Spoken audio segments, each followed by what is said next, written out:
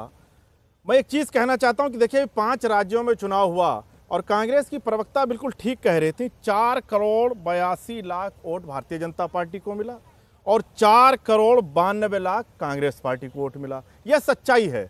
और अब इनकी घबराहट क्या है? इनकी घबराहट यह है कि जब ये 28 दल एक साथ आ करके इनके खिलाफ चुनाव, इनके महंगाई के खिलाफ, इनकी बेरोजगारी के खिलाफ, इनकी तानाशाही के खिलाफ, इनके संविधान को कुचलने के मुहिम के खिलाफ, इनके झूठ के खिलाफ, इनके अहंकार के खिलाफ, महिलाओं के सम्मान के लिए, किसानों के सम्मान के लिए जब इनके खिलाफ चुनाव लड़ेंगे, झुंझुनू वाली गारंटी के खिलाफ बहुत सारी सीटों पर जमानत जब्त होने जा रही है। जमानत से कुछ और शब्द ढूंढो। आपके सारे नेता, भारतीय जनता पार्टी के सारे प्रवक्ता और देश के आदरणीय प्रधानमंत्री जी के चेहरे पर जो तनाव है वो ये साफ जाहिर है कि आप इंडिया से डरे हुए हैं, आप इंडिया से घबराए हुए हैं, आप इंडिया से परेशान हैं। और आप लिख के रख लीजिए, देश की 140 करोड़ जनता इंडिया के साथ मिलकर आपको चुनाव हराने जा रही है। आपकी ख्वाहिश एक चीज हो सकती है, लेकिन थोड़ा वास्तविकता पर रहकर बात करें ना। तो बात सही है, 303 दल सांसद वाली नहीं, कौन सी वास्तविकता नहीं कि आप ये कहें कि प्रधानमंत्री घबराए हुए हैं। आप देखिए चुनाव होने के बाद एक लॉजिक दीजिए, मैं बता रहा हूँ, एक सेकंड मैं बता रहा हूँ।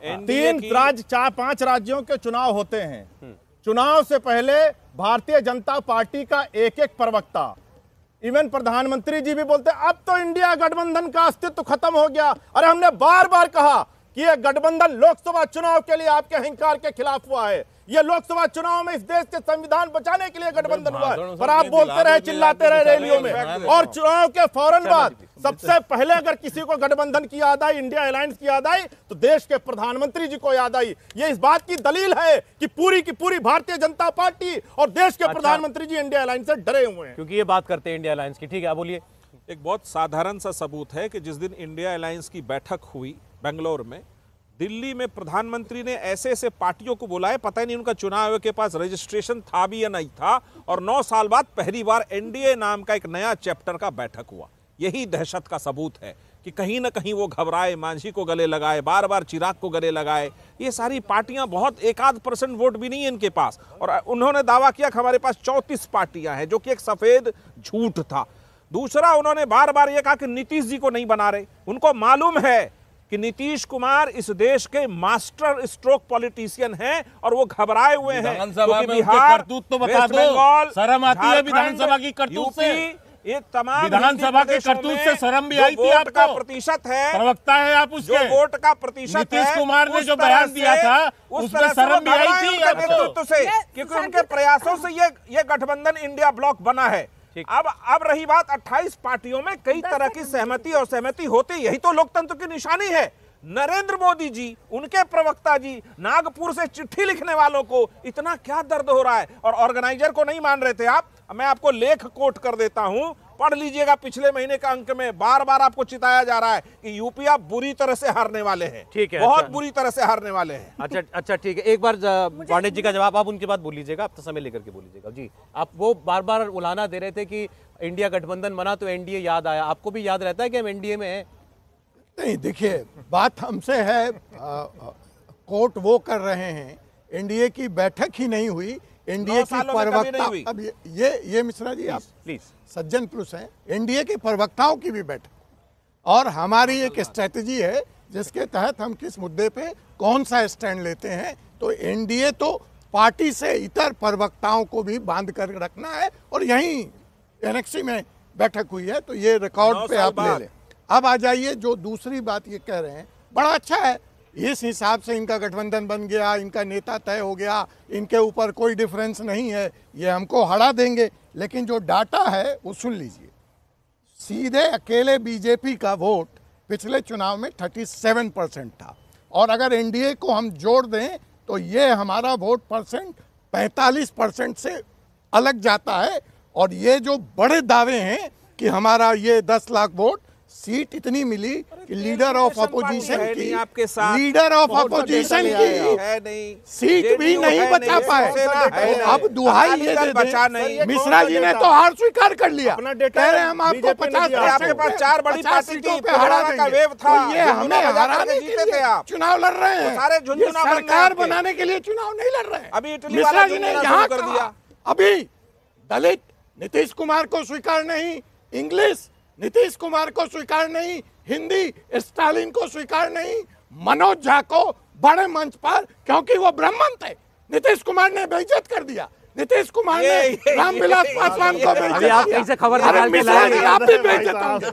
मनोज झा को क्यों रोका गया? खबर ये थी, मैं एक सेकंड में करेक्ट कर देता हूं। देखिए खबर ये है, इंडिया गठबंधन की बैठक में को पूरे संसद में नीतीश कुमार जी बात अपना राहुल गांधी वीडियो बना रहे थे, जो डीएमके के सांसद है उनको समझ में नहीं आ रहा था, तो मनोज झा जी ने ऑफर किया कि मैं ट्रांसलेट कर दूं इनकी बात अंग्रेजी में। इस पर यहाँ खबर है कि नीतीश कुमार जी नाराज हो गए कि हिंदी सबको आनी चाहिए, तो वो भी बाहर कर देते मनोज झा को। फिर तो हम पे सवाल कैसे उठाते? नहीं, ये हम पे सवाल कैसे उठाते? जब अभी तक की बैठक में मनोज झा अनुवाद करते रहे, तो नीतीश कुमार जी को लगा कि एक बिहारी पंडित का चेहरा ऑल इंडिया बन रहा है, इसको रोको यहीं।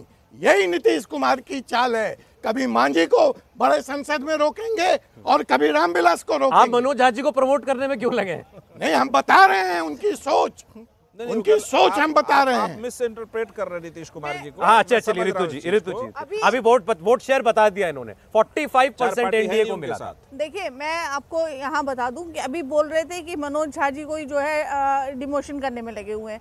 अरे आपने तो बड़ों का डिमोशन कर दिया। आपने अडानी जी को नहीं छोड़ा, शिवराज को नहीं छोड़ा, रमन सिंह को नहीं छोड़ा, वसुंधरा राजे को नहीं छोड़ा, तमाम कलराज मिश्रा को नहीं छोड़ा, तमाम जितने बड़े बड़े नाम थे उनको सबको तो आपने जो है साइड लाइन कर दिया उनको, और आप दूसरों को जो है सलाह दे रहे हैं। नहीं, आपको ये मुझे बताइए कि जैसे ही मैं बोलना शुरू करती हूँ, माननीय प्रवक्ता जी को क्या हंसी आती है? क्या हंसी आती है? गवर्नर है, कलराज जी गवर्नर है। अरे गवर्नर तो वसुंधरा राजे जो है चुनाव लड़ रही है, आप उसकी देखभाल पे कर रहे हैं। कुछ तो लॉजिक है। गवर्नर डिमोशन गवर्नर को भी जिताया ही जाता है, आपको भी पता है सर। संन्यास दिलवाया जाता है, उसको गवर्नर बनाया जाता है। तो आपने मोतीलाल बोरा का जो है वो किया था, मोतीलाल बोरा जी को डिमोशन किया था, मोतीलाल बोरा जी का डिमोशन किया था। कितने गवर्नर आपने डिमोशन किए? आपने जरूर 60 साल तक आप गवर्नर बनाते रहे। आपने आप कह रहे हो गवर्नर का पोस्ट डिमोशन होता है? तमाम भाजपा की जो लेगेसी थी, कुछ तो राजनीतिक बातें हो सौरभ जी, कुछ तो राजनीतिक बातें हो। अमित जी के कदमों पे ले आए और दूसरों को आप सलाह दे रहे दूसरों को आप सलाह दे रहे हैं। मुझे हंसी इस बात की आ रही है कि कांग्रेस के प्रवक्ता जो है इस लेवल पर बात कर रहे हैं। ठीक है, आप उन्हें गवर्नर का पोस्ट, मुख्यमंत्री का पोस्ट, इसका ज्ञान नहीं है और कहां से प्रवक्ता में अभी 5 राज्यों में 3 चुनाव ये जीत कर आए, एक आप जीते। आप लोग तेलंगाना में चुनाव जीते, आप राहुल गांधी को उसका क्रेडिट देते हैं कि राहुल गांधी जी की लोकप्रियता की वजह से वो चुनाव ये जीते, मोदी जी को देते हैं। 3 राज्य तो इन्होंने हासिल किए, तो क्या ये कहना अचानक से कि नरेंद्र मोदी अलोकप्रिय हो गए देश में, अटपटा सा नहीं लगेगा अभी जब ये तुरंत चुनाव जीते हो? आप मुझे एक बात बताइए, मैं आप ही से पूछ लेती हूँ, क्या आपको लगता है कि मध्य प्रदेश का चुनाव जो है जो नरेंद्र मोदी जी के चेहरे पर जीता गया है? आप मानते हैं इस बात को? चेहरा कोई नहीं था, वही थे चेहरा। तो चैनल के तौर पे किसने, कौन जीता? अगर नरेंद्र मोदी जी के चेहरे पे तो आप मध्य प्रदेश हार रहे थे, ये शिवराज जी के चेहरे पे आप जब मध्य प्रदेश जीते, लेकिन उनको दूध में से मक्खी की तरह निकाल के फेंक दिया आपने। ये कहने का हक है इनको, ठीक है। आपने उनको दूध में से मक्खी की तरह निकाल के फेंक मुझे दिया। आश्चर्य हो रहा है। वहाँ पे मैं तो मध्य प्रदेश में सौरभ जी देखिए, 2.5 महीने रह के देखिए, चुनाव कराया। मध्य प्रदेश मैं में- केवल एक मध्य लाइन कह दूं, प्रदेश में तमाम- ये गलतफहमी से थोड़ा दूर होना चाहिए आपको कांग्रेस दूर को। रहना चाहिए। इतना सा मैं बता दूं कि 3 राज्यों में कांग्रेस के साथ हमारी डायरेक्ट फाइट थी, मध्य प्रदेश, छत्तीसगढ़ और राजस्थान। तेलंगाना और मिजोरम जो था उसमें डायरेक्ट फाइट नहीं थी। अच्छा, ये- जहां 3 राज्यों में हमारी डायरेक्ट सौरभ जी, लड़ाई एक हुई, सेकंड से। वहां बोलिए। 54 लाख वोट हमको भारतीय जनता पार्टी को कांग्रेस से ज्यादा मिले। ठीक है। 54 लाख वोट आप चाहें तो काउंट करके निकाल सकते हैं। बोलिए। तेलंगाना में हमारा बेस वेक्चर फिर कमजोर भी है। आप इसमें कह रहे हैं कोई कि दो मत नहीं। कहेंगे कि नरेंद्र मोदी से जनता नाराज है। नहीं, आप नरेंद्र मोदी से जनता नाराज है ये हम नहीं कह रहे हैं, ये आरएसएस कहती है, इनकी पेरेंट ऑर्गेनाइजेशन कहती है। आरएसएस को और आप ये अपना हंस गुरु रहे बना हैं। लो। आरएसएस को अपना गुरु बना लो आप मेरे लोग। को तो आपके गुरु ऊपर बना लो, तरस गुरु आ रहा बना है, लो, जाओ। आपके ऊपर तरस आ रहा है कि आपको अंदर की बातें आप ही को नहीं पता है। ये तो मुझे अंदर कांग्रेस की के बातें वक्ता नहीं को आपको जानना बतानी है। मुझे पड़ेगी। अंदर की बातें आपकी कि तरह नहीं नरेंद्र जानना है। मोदी का चेहरा आपकी तरह का ज्ञान मेरे को 2024 नहीं चाहिए में काम अंदर नहीं करेगा, का। ये मेरे हम को तो नहीं वही कहते ज्ञान हैं। चाहिए जो मेरी पार्टी अब मुझे देती है। अब से लेकर के अगले 3-4 महीने यही बहस होनी है रोजाना। बहुत शुक्रिया के शर्मा जी, पांडे जी, ऋतु चौधरी जी, सत्यप्रकाश मिश्रा जी, आदिल खान जी, बहुत धन्यवाद आपका।